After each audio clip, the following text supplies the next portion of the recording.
안녕하십니까. 다나성형외과 박재원장입니다.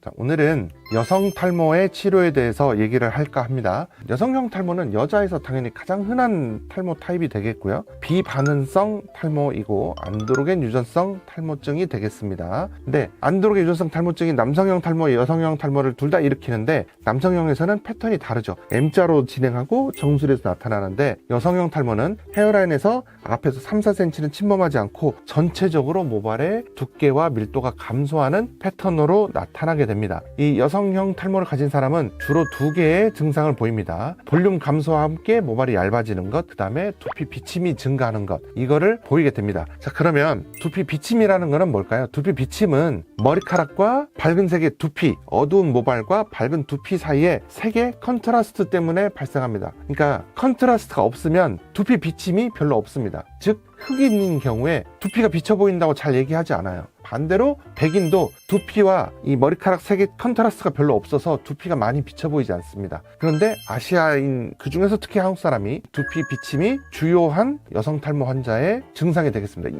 이거는 뭐로 생각할 수 있냐면요, 예를 들면 피부 백반증 있잖아요. 피부가 하얗게 변하는 거. 백반증은 백인들한테는 큰 이슈가 되지 않습니다. 그래서 백반증을 유럽이나 미국의 제약회사들이 열심히 연구하지 않아요. 왜냐? 백인들은 어차피 하얘니까 눈에 잘 안 띄어.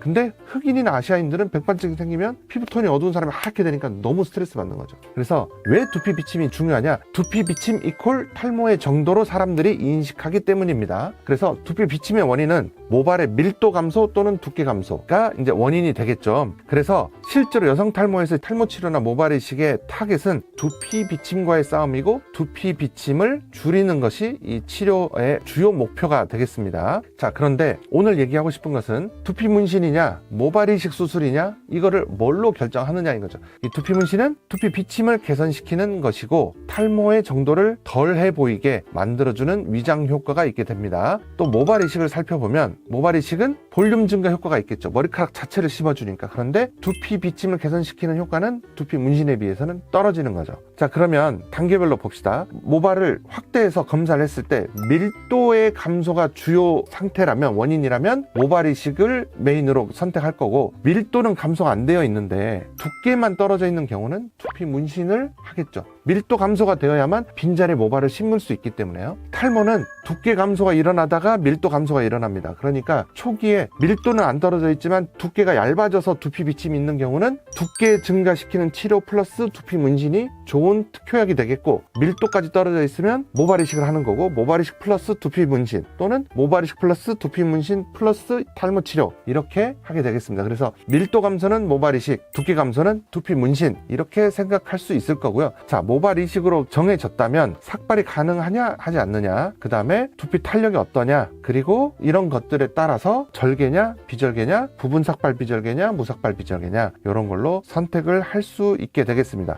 자, 이때 밀도 감소가 메인이면 이식, 두께 감소가 메인이면 두피 문신, 이렇게 얘기했는데, 자, 요거 밀도 감소냐 두께 감소냐를 폴리스코프, 이 두피 진단기로 측정을 해가지고 보면 알 수 있잖아요. 근데 과연 그러면 밀도와 두께가 어느 정도일 때 이식이고 어느 정도일 때 문신이냐를 기준점이 있어야 되잖아요. 다 감으로 해봤어요, 의사들이. 그 기준점의 의학적, 과학적으로 제시한 바가 없다라는 거죠. 그래서 이거를 후향적 연구를 한 겁니다. 후향적 연구라는 거는 뭐냐면, 모발 이식 또는 두피 문신을 시행한 여성 탈모 환자에서 결과가 아주 좋았던 사람들, 모발 이식 그룹하고 두피 문신 그룹으로 나눠서 후향적으로 미리 이 수술을 하기 전에 측정을 했어요. 뭐를 측정을 했냐면, 모낭의 밀도, 모발의 밀도, 제곱센티미터당 모낭이 몇 개가 있느냐, 모발이 몇 개가 있느냐, 그 다음에 헤어 thickness, 두께, 그리고 커버리지 밸류라 그래서, 커버리지 밸류는 두피 커버 지수입니다. 커버리지 밸류는 모발 개수 곱하기 모발의 두께를 말하는 값이에요. 그러니까 밀도와 두께를 곱한 거니까 이 두 개가 같이 반영된 값입니다. 요 네 가지를 이식 부위와 채취 부위에서 다 검사를 한 겁니다. 자, 여기서 마운틴 리치 사인이라는 것이 있습니다. 제가 새로 만든 이론입니다. 새로 처음 발표한 이론이거든요. 마운틴 리치라는 건 산 능선을 얘기하거든요.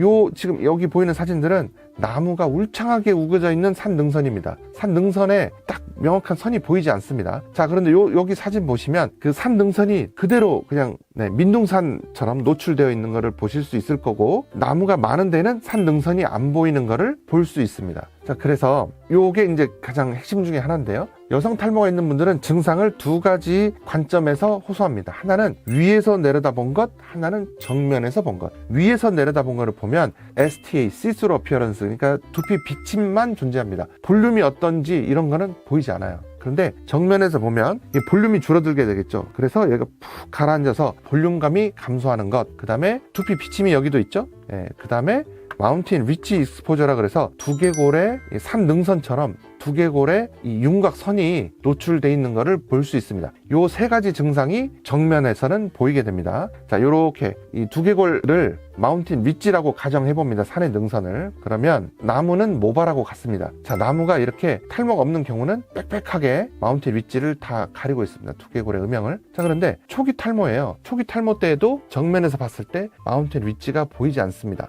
근데 상당히 탈모가 진행하게 되면 마운틴 리치가 여기 이렇게 노출이 되게 된다라는 거죠. 이런 거를 마운틴 리치가 산 능선이 보인다라는 거고요. 이렇게 산 능선이 보일 때 여기다가 두피 문신을 한 겁니다. 까만색으로 이렇게 점을 미세하게 찍어주게 되는데 여전히 마운틴 리치는 익스포저가 돼 있다라는 거죠. 이거를 해결하지 못한다라는 겁니다. 자, 그런데 이 상태에서 모발을 심어주면 마운틴 리치를 가릴 수 있다. 또 이 마운틴 리치가 보이면 상당히 심한 탈모의 어떤 증상 중에 하나이기 때문에 가려주는 것이 좋다라는 거죠. 즉 마운틴 리치 익스포저가 양성이면 저명하게 보이면 이거는 모발 이식 수술의 절대적인 정증이라는 겁니다. 이게 보이면 문신으로 안 되니까 수술을 하십시오라고 권해야 한다라는 거고요. 영상을 보시는 분들 중에 여성 탈모 있으신 분들도 한번 이렇게 보고 뼈 윤곽선이 보인다 그러면 나는 아무래도 수술을 해야겠구나 라고 생각하셔야 됩니다. 문신샵이나 이런 데 가면 그냥 마운틴 리치가 어쩌건 말건 그냥 다 문신하거든요. 그러니까 병원에 오셔서 그 마운틴 리치 사인이 있는지 저랑 같이 체크해보고 수술이냐 문신이냐를 그 상태에 맞는 거를 결정해야 됩니다.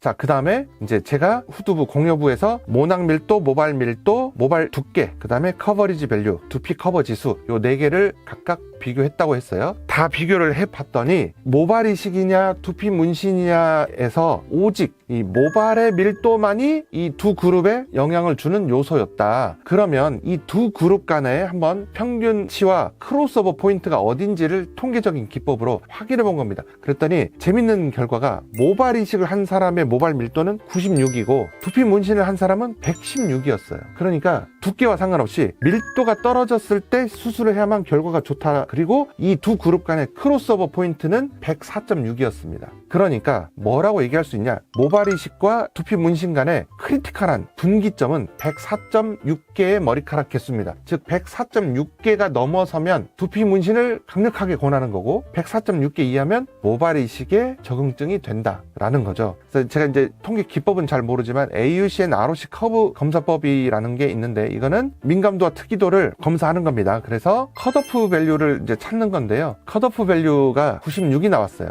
그러니까 104.6개가 모발이 넘으면 아까 두피 문신이라고 했고 104.6개 이하면 모발 이식을 권하세요 였는데 96개 이하는 무조건 모발 이식이라는 거죠. 특이도와 민감도가 확실한 부분이 96개가 기준이 되더라라는 겁니다. 그래서 그럼 이게 왜 중요하냐? 그 전까지는 여성 탈모 환자에서 20년간 수술해보고 치료를 해보니 어떤 사람에서 문신, 어떤 사람에서 수술을 결정하는 그 자체가 예후의 가장 중요한 요소였다라는 겁니다. 그런데 그게 모발의 밀도와 상관이 있으니 수술과 문신이 다 가능하고 이러한 지식이 있는 곳에 가서 검사를 해보시고 자기한테 맞는 방법을 선택하셔야 된다는 겁니다. 이거는 여성 탈모를 치료하는 의사들에게도 아주 좋은 가이드라인이 될 거고요. 이 수술을 받으시는 분들도 여성 탈모로 고통받고 있으신 환자분들도 수술을 하러 오셨는데 제가 문신을 권하면 저는 수술을 해야 될 것 같은데요. 근데 그게 아니고 이러한 기준에 의해서 제가 수술을 권하거나 문신을 권해드린다라는 거고요. 이러한 이론이 받아들여져서 SCI급 저널에 논문이 채택되었다라는 겁니다. 이러한 기준으로 치료를 해야만 여성 탈모에서 좋은 치료 효과를 기대할 수 있다는 거죠. 모발 이식 수술을 했는데 오히려 더 상태가 악화됐다라고 얘기하는 경우들이 있는데 물론 수술 테크닉적인 오류나 미숙함이나 잘못 수술을 해서 그런 경우도 있겠지만 애초에 수술할 케이스가 아닌데 두피 문신이 해야 적합한 케이스인데 수술을 해가지고 오히려 망치는 케이스들이 있더라는 겁니다. 그래서 본인한테 맞는 치료법이 과연 어떤 것인가, 이렇게 과학적인 기준으로 선택을 받아서 치료를 하셔야만 좋은 결과를 기대할 수 있다라는 의미로 설명드렸습니다. 이상입니다.